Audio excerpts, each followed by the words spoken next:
We're now ready to start with number 17 on our pioneer chart here, or timeline of the 27 pioneers. And this pioneer is named Ellen G. White.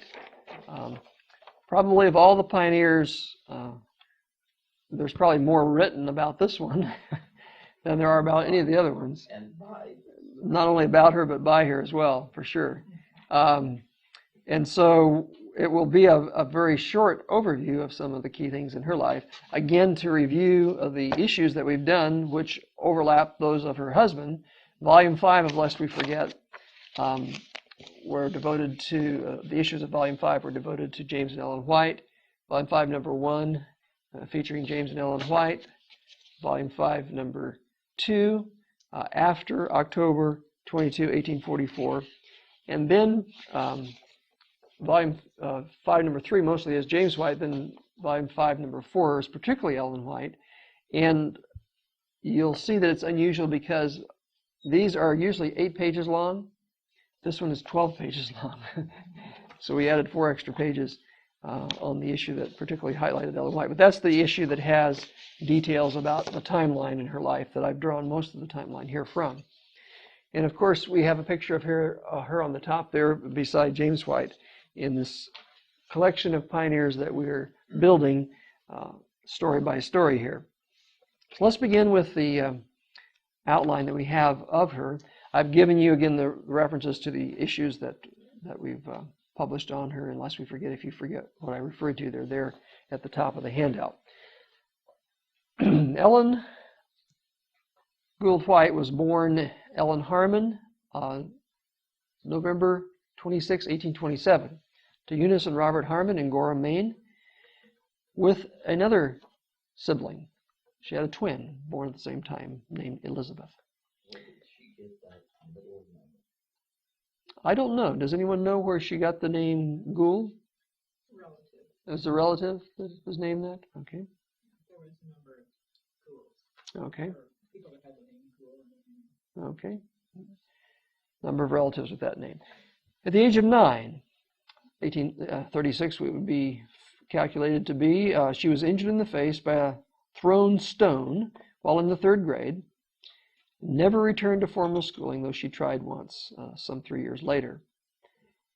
3 years later, March of 1840, she heard William Miller preach. She's 12 years of age, in Portland, Maine. She responded with conviction, but she did not have peace or freedom. If you read her stories, her descriptions of her early years, very conscientious young lady with convictions, but lacking very much in terms of peace. And this factors into what we're going to see here in these early descriptions of her.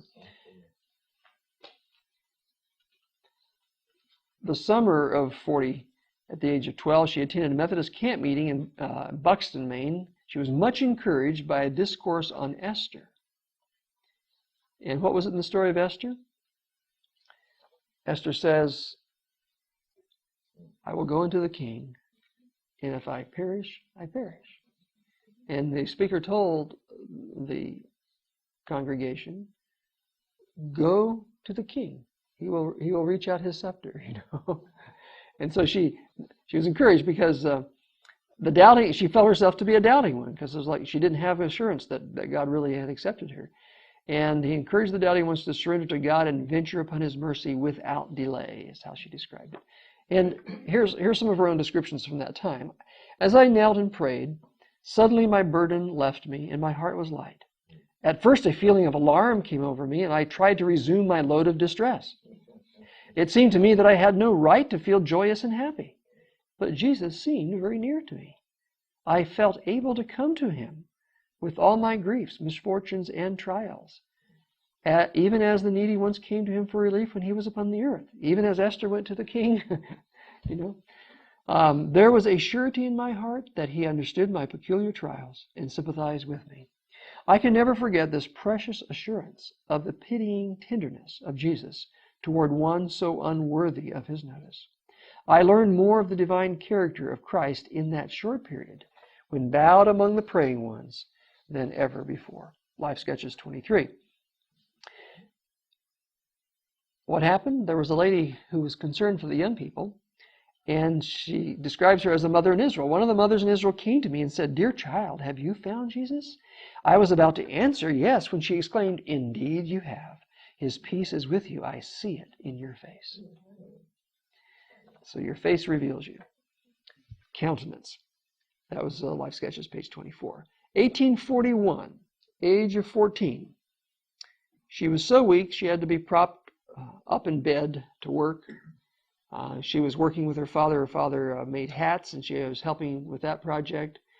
And if you read about it, they were so convicted of the Advent message that they were earning money as children and buying Advent literature, spending all their money to buy Advent literature to share with people. And she's a early teen doing that. The description that we have, unless we forget, of this period of time goes like this. Her religious experience progressed from perplexity over the Methodist doctrine of justification and sanctification to hunger and thirst for full salvation, to rejoicing over a renewed understanding of the plan of salvation, and testifying to other youth of her joy in Christ and hope for his soon coming. Say it again? Similar to Luther. Oh, okay. It was similar to Martin Luther. Yeah. Yeah, but you think about it, this, Conviction of her own unworthiness, and then a revelation of the mercy of God. Conviction of her unworthiness, and then his acceptance and mercy. Yes. yeah, but you John. think about it, this was a kid, 14 That's right. years old. That's right. How many 14-year-old kids do you know that even think 1/3 that? Exactly. Exactly. And that comes up in what we're going to see here, because it's not over with, her struggle. June of 42, age 14, in June of 1842, Mr. Miller gave his second course of lectures at the Casco Street Church in Portland. I felt it a great privilege to attend these lectures, for I had fallen under discouragements and did not feel prepared to meet my Savior. This second course created much more excitement in the city than the first. With few exceptions, the different denominations closed the doors of their churches against Mr. Miller. So this is 1842. Long before the second angel's message began to sound in 1844, the churches were already closing their doors. And it was a result of this attitude. This is before any disappointments had come to the Advent believers in terms of time passing. So we need to see that already the churches were closing doors. And actually that attitude is what led to the second angel's message to begin to be proclaimed sometime later. That was from Life Sketches, page 26. That same month, June the 26th, age 14, she's baptized by immersion by the Methodist minister in the sea with 11 others. The Methodist minister believed that both modes of baptism were appropriate, sprinkling or immersion. But there were some who read the Bible and said, "I want to be baptized by immersion." And so he was willing to do that, and there were 11 others with her, so there are 12. And they went down to the ocean to be baptized. And her descriptions of it are interesting, the waves and all of that. She joined the Methodist Church, but she was confused over justification and sanctification. And again, she had no real acceptance by God. She eventually had some dreams. I didn't reference them here, but she had 2 dreams. These were not her visions that she had starting after the passing of time. These were dreams. And but they were dreams specifically for her, to encourage her. And it was after she had those dreams, one of which she was shown a coil of rope, which she was shown to keep near her heart. That was sort of a symbol of her connection with Jesus. Was it green? I'm trying to remember. It was green. I think green is a symbol of faith. Gold is also in Scripture. But after those dreams, she had a confidence finally to confide in her mother. She had not even been telling her mother what she had been going through. She confided in her mother, and her mother sent her to Elder Stockman, who was an older gentleman who obviously her mother knew would be sensitive to her daughter and would be able to minister to her spirit, which is vitally important. And this is when she met Elder Stockman. Elder Stockman said, "Your experience is very unusual for someone your age. Very unusual. God has something special in mind for your life." Yeah, something like that. Did you have a comment too? Well, Stockman was laid to rest. Right, exactly. Stockman was laid to rest later as well. You said that this was unusual? Yes, that her experience at that age was very unusual. the sensitivity that she had and the concern that she had for acceptance by God. And this is what he told her. "Go free, Ellen," said he. "Return to your home trusting in Jesus, for he will not withhold his love from any true seeker." He then prayed earnestly for me, and it seemed that God would certainly regard the prayer of his saint. Even if my humble petitions were unheard, my mind was much relieved, and the wretched slavery of doubt and fear departed as I listened to the wise and tender counsel of this teacher in Israel. I left his presence comforted and encouraged. During the few minutes in which I received instruction from Elder Stockman, I had obtained more knowledge on the subject of God's love and pitying tenderness than from all the sermons and exhortations to which I had ever listened. Maybe he was at Elder Lehman. Those of you who know Pastor Lehman. Someone of the same, obviously, spirit and conviction that could convey the tenderness and love that God has for every individual. Very, very effective in doing that. Hope, conveying hope to people who are struggling with doubt and uncertainty. Yeah, there's no way that a 14-year-old kid can think like that. Yeah, that's right. About God. Right. Yeah. A 14-year-old does not naturally Doesn't think that. lean that way. That's right. Holy Spirit was working with her. This just reminds me right now of Mary. When God sought for someone to be the mother of that baby, Mm-hmm. perhaps at this moment, God saw that this was the right will to Yes. for Right. this particular circumstance. Right. For the person that he was going to have this prophet to be. Mm-hmm. And since she had that tender heart and that gentleness, and perhaps this desire to love God, although she did not have this at that moment, God saw her willingness, Right. and that's what God looks for. Looking for that willingness, like Mary of old. 1843. She's 16. The Harmon family is expelled from the Methodist Church in September. Expelled because they believed in the advent of Christ. So this is, again, not only were they closing the doors of the churches to Miller preaching, they began to close the doors to their own members and put them out of the churches if they believed in that. She describes that it's described for us in her first volume of the biography, page 44. 1844, she's 17 years old. She's looking for the coming of Christ. To the end of 1843, that's how she describes it in Life Sketches. And it was a little bit confusing as I looked at this. The only way I could make sense of that was that the way they described 1843 must have been on the Jewish year, because later in Great Controversy, page 391, and volume 1 of the biography, page 46, they speak of it as being the spring of 44, was when they were looking toward. So Life Sketches, page 57, says the end of 43. Great Controversy, 391, and volume 1 of the biography, 46, says it's the spring of 44. Midnight Cry comes, again, as we mentioned, the summer of 44, and points to the fall of 1844. 10th day, 7th month movement, October 22 of that year. What does she say about that year? Life Sketches, page 59. This was the happiest year of my life.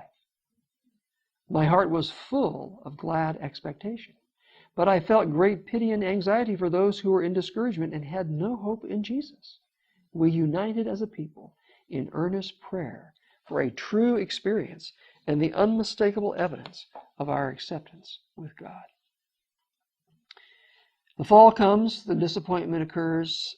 She is herself very ill with tuberculosis, bleeding from the tuberculosis even. It's mentioned in volume 1 of the biography, page 55.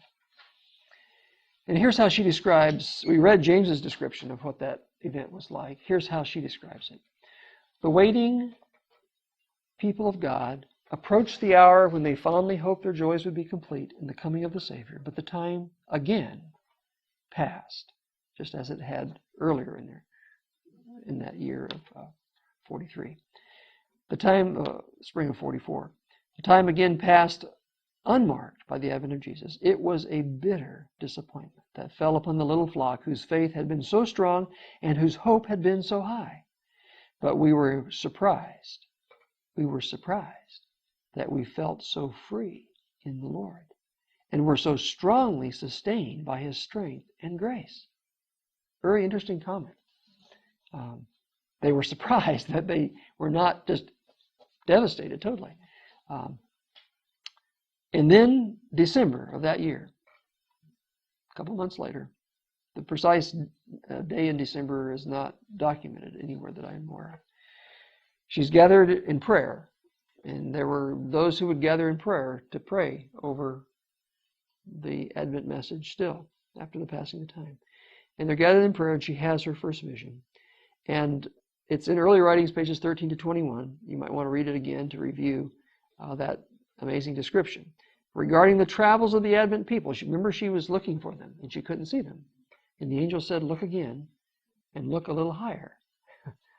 And she looked above the world, and she saw this path.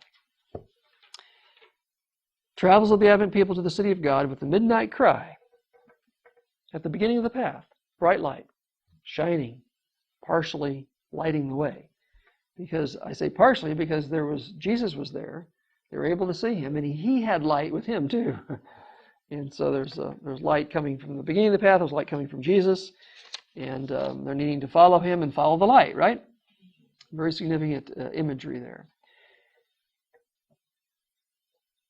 The next year, 1845, she's 17 years of age still. She meets James for the first time that she recalls in Orrington, Maine.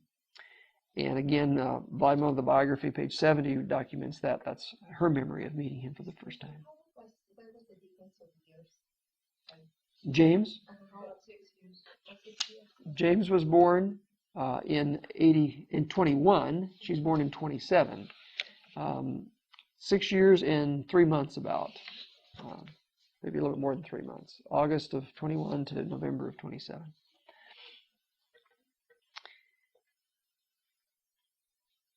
(1846). At the age of 19, she learns of the Sabbath truth from Joseph Bates. Did not feel it was important. That year is when she married James White in August. But by the fall, they began keeping the Sabbath. Became convicted of that. Again, in her outline here, I'm listing the children as well as like I did on James's outline. 1847, she's 20 years of age. She's traveling and speaking. She has her first child, Henry, born in Topsom, Maine. 2 years later, at the age of 22, second child, James Edson, is born in Rocky Hill, Connecticut. And in August of 51, age of 23, she has her first book published. Now remember, on the review that we did of James, he had published The Words of the Little Flock in May of 47. So this book is being published over 4 years later. And this is the title of the book. This is how he describes it in Words of the Little Flock.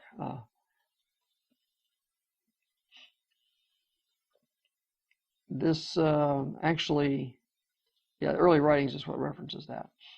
In August 1851, her first book, A Sketch of the Christian Experience and Views of Ellen G. White, was published at Saratoga Springs, New York. Recall Saratoga Springs, just north of Albany. Among the articles which comprise this work of 64 pages are the last two just referred to, which appeared in a Word to the Little Flock, which, as we said, was published in 47. The first Ellen G. White vision, which was from December of 44, and the letter to Elder Bates. And the references for those are early writings, pages 13 to 20, and 32 to 35. 1854, at the age of 27, her third child, William Clarence, was born in Rochester, New York. And again, these early decades, they were married in 46, so they have about half of that decade. They were traveling together before they got married. So you very well could say the entire half of that decade, the last half of the 1840s. The 1850s, there's a lot of traveling that they're doing. Speaking, traveling, writing. They were frequently in very poor health and disabilities. They were very, very poor. They had very, very, very little means. Sometimes James actually had to go and find some other work to do to earn some money to keep the ministry going. By and large, obviously, they would be supported by people who, as they travel, would give them money, and support them that way. Because anybody who's thinking would realize that these people have no other means of support, and so they would give them a free will offering type of thing. Many times during their illnesses, there were prayers in their behalf and miraculous restorations. Story after story. What was that? That must have been when the kids were. Yes. That sounds right. almost terminal. Yeah. When you're bleeding from tuberculosis, there was. No, That's it's that way with the early advanced. pioneers at that time because they didn't have the health benefits. Exactly. William Hyde Mm-hmm. and Francis Right. Allen and those others. Right. They didn't have any way of doing it other than like the early disciples by prayers and laying on of hands. They had not been given the light of the health message yet. They moved to Michigan again in 1855, left Rochester, and made that move out to Michigan. And their fourth child, John Herbert, was born in Battle Creek, but had died the same year as we recounted. Born in September, died in December, when she was 33 years old. 1863, age of 35, on June the 6th, she has her first extensive vision on health reform. Again, the Lord's beginning to have mercy on these people to show them how they can prevent disease and to treat it with natural methods. Very much needed, a personal need. There was one time when all the workers were incapacitated and unable to work. And so it's a very practical thing that God is giving to them. There was a decision to stop eating flesh foods and spices. December of that year was when Henry died. 1864, at the age of 37, she begins a 2-meal-a-day program, and she loses 25 pounds. So, as I recall, she was fairly short in stature. Was she 5'2", I think someone said? Does anyone recall her height? I think that's close to that, yeah. So I don't. This weight loss, I would imagine, was a healthy weight loss, to some extent at least. Sometimes people can lose more than they need to. 1865, 38 years of age. There are 6 articles published on disease and its cause. 6 articles that she wrote, and it's published in How to Live. Okay? The same year, James is paralyzed, and she devotes 18 months to his recovery. So she has been given now information on health, and she's been given a husband who needs intense practical application of it. Yes. They were in the country. They also went to New York for this recovery at the Danville Institute, the Oral Cure Institute there. 1866 was when they opened the Western Health Reform Institute. So it's that vision on health and the what flowed out of that, the institution they opened, the periodical they started publishing, the Health Reformer. These were meeting their own needs, not just needs of people in the world. It was meeting their needs and the people in the world as well. And 1869, the record is that she's 42. She purchased with James $1,500 of stock in the Western Health Reform Institute that had been open for about 3 years there. So people are supporting it by actually investment. 1872, age of 47, she helps form the first SDA school in Battle Creek, and she travels to California for the first time. That first trip that she made there with James on the railroad. 73, she's spending time in Colorado. They had relatives in Colorado, and they really enjoyed the mountains. So read about those experiences there. Beg your pardon? That's supposed to be 48. 73. You're right. That's a typo. She was 48 years of age at the time she was in Colorado. And then 1877, she addresses 500 members of the Women's Christian Temperance Union in a Mammoth Tent in Battle Creek. I thought that was important to put in because she not only spoke to Adventists in her travels, in her dealing with people, she spoke to non-Adventists as well. And this is one of the organizations that she saw very much a open door to give the health message, the temperance message. Temperance was her favorite subject. Temperance was her favorite subject. It's good. She was treated in Battle Creek Sanitarium. Again, they used our sanitarium for our own problems and ill health very frequently. She was back in California. She stayed with James, and then she returned. She stayed in California. I meant to say there in 1877 when James returned to Battle Creek Sanitarium for treatment. 1878, she's still on the West Coast. Age 51, she travels by boat out of San Francisco, goes up to Oregon. Again, that was the best way to get to Oregon in those days. Boat up the coast to Portland. Later that year, she met James and Willie in Colorado. They went on to Battle Creek for more treatment at the sanitarium and the General Conference session. Then they went down to Texas, and she traveled down there with James. Might be interested, this place in Colorado was near her sister. Who Okay. was married to Mr. Walling. Was this Elizabeth, her sister, or another one of the sisters? Another one. Another sister. Another. And she later raised the two children, May and Addie Walling. Oh, okay. And he had a mill there. Okay. There was a cabin, I have a picture of it on there, where they could stay. Okay. This is in Colorado. Her brother-in-law, Mr. Walling, had a mill, and they could stay there. And the comment was that she later raised those. Were they daughters? May and They Addie? were granddaughters. Granddaughters. Yeah, her sister wasn't very well and had Okay. some emotional problems, and Okay. so The- he later sued They were nieces, Ellen White's nieces? Okay. Addie and May Walling. Right. And He I owned a lot of property and had mill, and there was one cabin that was set aside for them Okay. to stay in. cabin for them. Yeah, she did help to raise them, and then later on he sued her for alienation of affection because she'd done a lot of raising them, and they obviously became attached to her. She settled out of court. She didn't want to put the girls through testifying. Right. Ellen White settled out of court.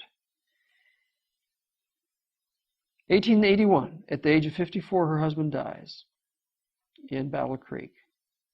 And again, I would refer you to her CD-ROM. And on the CD-ROM, there's a document entitled In Memoriam, where she recounts those last weeks with him and his new devotional experience that he was having before he died, not knowing he was going to die. They were actually making plans. She traveled to Colorado and then to California, same year. 1883, she made her 17th crossing of the American Plains. So this lady is going back and forth by train.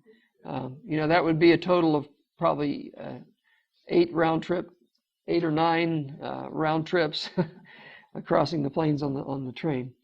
85, she's 58. She makes a trip to Europe, England, Switzerland, Denmark, Sweden, France, and Italy. She's there until 1887. And upon return, shortly after that in 87, the Minneapolis Conference in 88 occurs. She's 61 years of age. She hears E.J. Wagner and A.T. Jones speak at Minneapolis, and she endorses the message very powerfully. This is again where she states that when she heard Wagner, it was the clearest explanation on this topic that she had heard from human lips outside of conversations with her husband, which apparently were those years right before he died in 81, when he became convicted that they must write on the glorious subject of redemption, that God was opening to their mind. She traveled extensively with Jones and Wagner in the months following the Minneapolis meetings, and struggled against unbelievable opposition to take the message to the churches and to Battle Creek itself. It's an amazing study. It's probably one of the most significant portions of our history that we need to come to grips with. And I would encourage you, if you want to really understand that history, that you go through the Ellen G. White 1888 materials.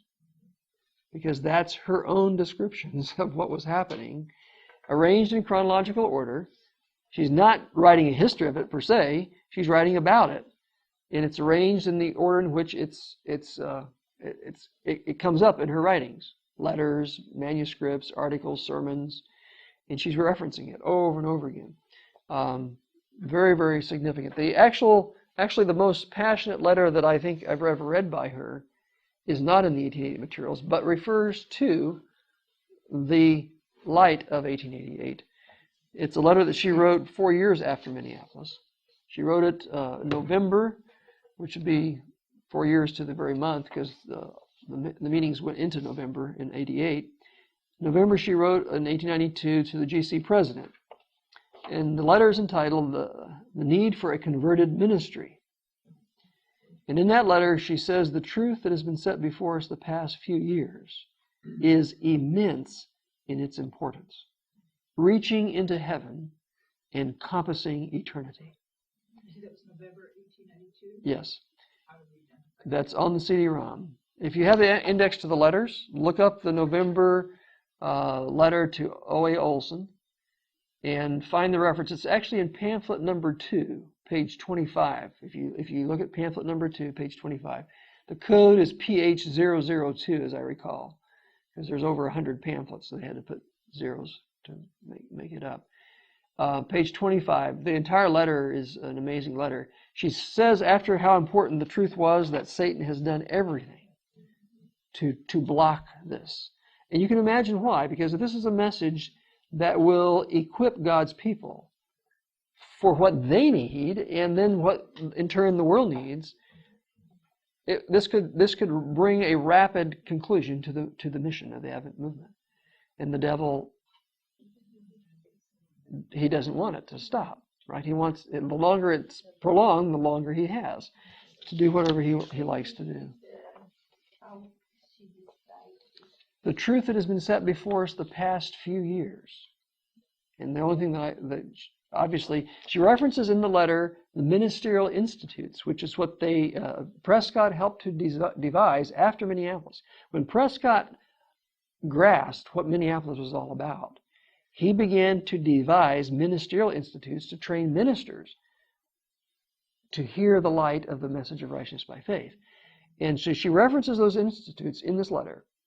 And so we know that she's talking about that. That's the light of 1888. She says the truth has been set before us the past few years is immense in its importance, reaching into heaven and encompassing eternity, time and space. She's grasping for words to describe how important this is. And she's grieving. The letter is a heart lament over the fact that the ministry is not getting it. And she says they're going on in their foolish virgin way. And they look at it as if it was a horse or a cow to buy, if the term suited them. But they didn't realize that this is not just something that you buy if you think you need it. This is something that you're going to die without. This is essential for you. And they didn't realize the importance of it. And she pours her hearts out. It's a lament if I've ever read one by Ellen White. They didn't realize their practical need. Yes, that's right. And she realized that often the people rise no higher than the ministers. So she's writing the GC president, and again, the title of the letter was The Need for a Converted Ministry. She's writing to the angel of the church, if you please, in the language of Revelation 2 and 3. So that's what was happening there. 3 years later, 1891, age of 64, I believe as a fallout from the opposition to Minneapolis, there is a vote made to send her to Australia to help start the mission work, the Adventist work there in Australia. And she went there reluctantly at the invitation of the General Conference. It was a form of exile based on her own evidence, her own testimony, because in the middle of her time in Australia, she wrote back to the GC president describing to him what was behind the move to Australia. And she said, you did not want the voice in your midst, and God gave you what you wanted, and the results are before you. And the results were that Battle Creek went from bad to worse during the 1890s. Not everything was bad, but it was so bad that about a year after she got back, 2 of the main institutions burned to the ground. And the very opposite, and the devil's counterfeit Mhm. was In the works. The closest counterfeit to the message of righteousness by faith is pantheism. And when the light was rejected, the devil had his counterfeit to come in to appear to be still the genuine message. And that was the danger that came later on. We're back now to the 90s, though. Beginning of the 90s, she's gone to Australia. Mid-90s, she moves, age of 68, to make her home near the Avondale School, which they've opened up during the years that she's there. And she lives there, a place called Sunnyside, until she leaves Australia. She's there until 1900, and she returns at the age of 73. If you actually read her writings, she actually expects to spend the rest of her life in Australia. She has no plans at one point to return to America. But the Lord makes it clear, time to go back, your work's not finished there yet. And so she gets, you can imagine this is not easy, packing up your whole household, selling everything that you can't take, and moving back across the ocean. And she's doing it. During the years that she was there, she didn't ignore Battle Creek. She just had to write a month earlier than what they needed it. And the Lord, time and again, would impress her to send something off, because it took about a month for the mail to get there. So the Lord kept messages going to Battle Creek. But her time was occupied in Australia, too. She was doing work there. So Battle Creek did suffer, even though it was not neglected totally. It did suffer. 1900, she returns to the U.S. Age of 73, she purchases a home in Elmshaven after looking around the Bay Area to try to find something. The Lord provides that for her. And a very interesting experience finding that and the lovely spot that it was. Those of you who visited, you can perhaps imagine what it would be like if you get rid of all the other houses and places that have just sort of built in and crowded this beautiful Victorian house there quite a bit. 1902, age of 75, she's grieved when fires destroyed the Battle Creek Sanitarium in February, the Review and Herald Publishing House in December, and clearly she's told that these are judgments of God. And one of the references I gave you there as to where she refers to those. 1903, age of 76, she writes the most number of letters and manuscripts in her life. That year, 1903, she wrote 472 letters and manuscripts. If you recall at an earlier review that we did of the year of 1902, which was the year before this, what building project had they had at Elmshaven in 1902? Oh, to build that. Exactly. They had built her writing room above the kitchen. And this was the first full year after that, and she used it. Wrote and wrote and wrote and wrote and wrote. 472 letters and manuscripts. Cabinet built, 3 rows of file drawers that would hold the manuscripts. Okay. And she had it there handy, the ones that she wanted, the rest were kept in the vault. Okay. So she had a cabinet to hold things handy there. That's a very efficient place. And you can imagine, after years of traveling and traveling, having a place now where she could really focus. And this is what she really wanted to do, to focus on her writings. It's not that she never traveled anymore, but they struggled. As I perceive it, 2 things distracted her from her writings: invitations to come and speak, and people coming and visiting her. You have to be hospitable, don't you? Someone knocks at your door.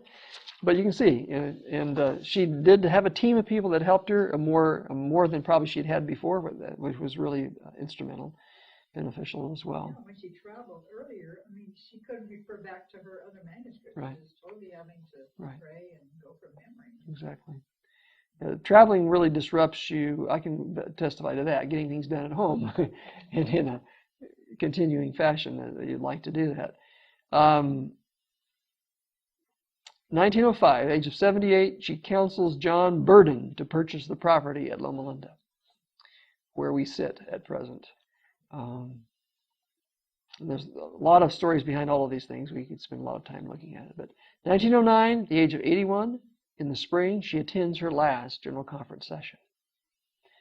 And it's interesting to to consider what she talks about there at the last time that she's at the GC session. In 1914, 5 years later, age of 86, she wrote her last letter. Did you know it's published at the end of Testimonies to Ministers? I give you the reference there, 516 to 521. Would you like to hear the first paragraph of the letter? Dear friend, the Lord has given me a message for you, and not for you only, but also for other faithful souls who are troubled by doubts and fears regarding their acceptance by the Lord Jesus Christ. This is back to the teenage Ellen. Can you believe it? She's writing about lessons that she learned when she was, 72 years younger. His word to you is, fear not, for I have redeemed thee. I have called thee by thy name, thou art mine. You desire to please the Lord, and you can do this by believing his promises. He is waiting to take you into a harbor of gracious experience, and he bids you be still and know that I am God. You have had a time of unrest, but Jesus says to you, come unto me, and I will give you rest. The joy of Christ is in the soul. The joy of Christ in the soul is worth everything. Then are they glad, because they are privileged to rest in the arms of everlasting love. That's the 86-year-old Ellen White writing her last letter. That's the first paragraph. Read the rest of it. I encourage you to go through that. And then, 1915, July the 16th, she dies at the age of 87. I've given you on this handout something that you may or may not have noticed. Along the right-hand side, in those last years, actually, it's over a half of her life, from 1855 onward, I've given you a series of dark lines. You notice those along the right-hand margin? If you look at it carefully, there's 9 lines. These are the 9 testimonies of the church and the periods of time that the testimonies cover. I've done a partial analysis of the testimonies in the times in which they're covering. And so, if you actually want the dates, I can give them to you. I didn't try to squeeze the dates in here. The first one is volume 1 of the testimonies. But these volumes are the ones that we call our volumes now. To begin with, they were testimony number 1, testimony number 2, and what we have volume 1 was actually testimonies numbers 1 through 14, which they were published as little booklets to start with, and then they compiled 1 through 14 and made volume 1 of the testimonies. So this first long line goes from 1855 down to 1868. Volume 1 of the testimonies covers from 1855 to 1868, 14 years. Volume 2 covers from 1868 to 1871, 4 years. I'm doing these numbers inclusive. Volume 3 of the testimonies is 1872 to 1875. 1872 to 1875, 4 years. So you can see I'm trying to sort of match the rows there that these are corresponding to. Volume 4 of the testimonies, 1875 to 1881, 7 years. Then volume 5 of the testimonies is 1882 to 1889, 8 years. And then volume 6 of the testimonies is 1891 to 1900. Now, from what we've studied, what period does that cover, 1891 to 1900? Australia years. That's exactly what happened. She did not release any testimonies in Australia. She just collected them. And then they published them all upon her return.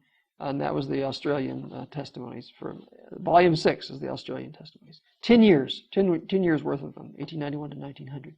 Volume 7, it's interesting, the next 2 come out in rapid order because there's crises. There's crises. Volume 7, 1901 to 1902. Okay?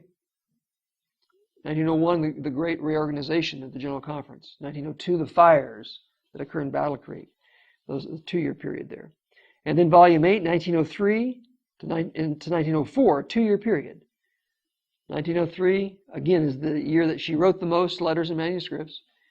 This is the year that Kellogg publishes his book, The Living Temple. Okay? 1904 is where he's defending it at the meetings in Berrien Springs. And Jones is joining him, and Prescott's opposing it. And amazing things happening there. Volume 8.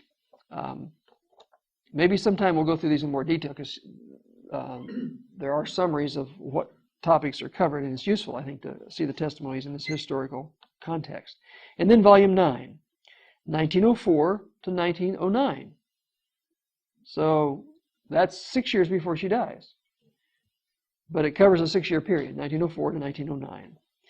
And that's the periods of the Volume 9 of the testimonies. So that gives you another little summary there along the side of what she did there in terms of the testimony. Testimonies isn't all that she wrote. We could spend some time outlining on a timeline the other books, what she released in the other books. So you have letters and manuscripts, you have books, and you have these testimonies to the church. Particularly in the early years, they're letters. Some of them also include manuscripts. She would write on a topic. The Lord impressed her to write on a topic. And it was not specifically directed to anyone, but it was a topic that the church needed. And so when you see them in their historical context, that makes a lot of sense, because they're addressing current needs, crises, development of work, mission outreach, working for the cities. Major sections on working for the cities at one point there, turn of the century, when that became a demographic reality in the United States. So that is basically the summary of Ellen White's life that we want to look at. Again, if you want a thorough biography, go through Arthur White's 6 volumes, which is a good overview of her life. It's been summarized into one volume called Woman of Vision. Condensed 6 into 1, if you can imagine that. Her own life sketches are a tremendous resource to review some of those things. But again, an amazing life to review. And it's very significant too, because her life very much parallels the life, the events of the Advent movement in those early years. And very useful to see it through those eyes. James, I think, actually in describing her life experience, describes it in that context, that it very much parallels the Advent movement too. When we look over here, when she was 12, and she was impressed by that discourse on Esther. Yes. Well, Esther was born for such a time as that. That's right. So she was. That's right. That just came to my mind. That's right. That's the word. Right. Esther was born for such a time as that. And she was willing to say, if I perish, I perish, and venture on the Lord's mercy. Here's something to think about, Fred. Mm-hmm. Here's a girl, 9 years old until the day she died, in relatively poor health. That's right. Look at all the traveling she did at a time when traveling was rough. That's right. I mean, we couldn't even stand up under that now. Right. And all the work she did. Mm-hmm. And yet she lived until she was 87 years old, Mm-hmm. with a clear mind. Mm-hmm. Still fighting. Mm-hmm. So that's got to tell you something, doesn't it? It does. It does. Yeah, the testimony is clear that the Lord used her, and not just in a normal way, but in a supernatural way. And how brilliant she was as a kid. Mm-hmm. That's right. Very much so. Very much so. Any other observations or things that someone wants to comment on regarding? The papers you passed out at the first of the meeting today, did you go over those stories Yes, while we weren't here? that's correct. And they are all recorded, and they will all be on the internet if you want to view them off. On your website or on Audioverse? They will be on there'll be a link on the Adventist Pioneer Library website. The ones that are currently there, they're actually under another web address that I've gotten called fredbischoff.com. And the ones I just have the first two there at present, Miller and Bates. But the other ones are ready. They've been uploaded. I just haven't created the links to them. Do you still continue with Let's Forget, or when did it stop? We did not publish any more Lest We Forget after volume 12, number 2. There's still hope to restart it, to do a master timeline. Can you imagine taking all the timelines that we've been doing on all of these pioneers and putting them all into one timeline? I've done it, and I'm thinking about actually publishing it in a series of Lest We Forget, where you can open them up like this and then put them side by side. And if you wanted to, like in a classroom, teacher could put them around the wall and just make a continuous timeline of the Advent movement. And the last was volume 12, number 2. Volume 12, number 2. And I think if I start it again, I'm not going to put dates on them. I'm just going to say volume 12, number 3 and continue on. so that the dates won't be confusing anymore.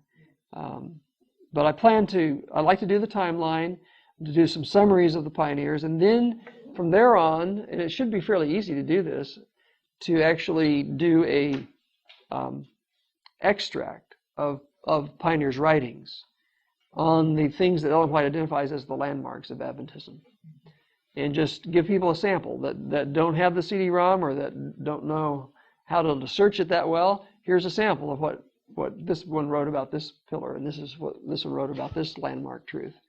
And so you have a sample, and just in just a few 8 pages, you can read what they wrote. Some people aren't researchers.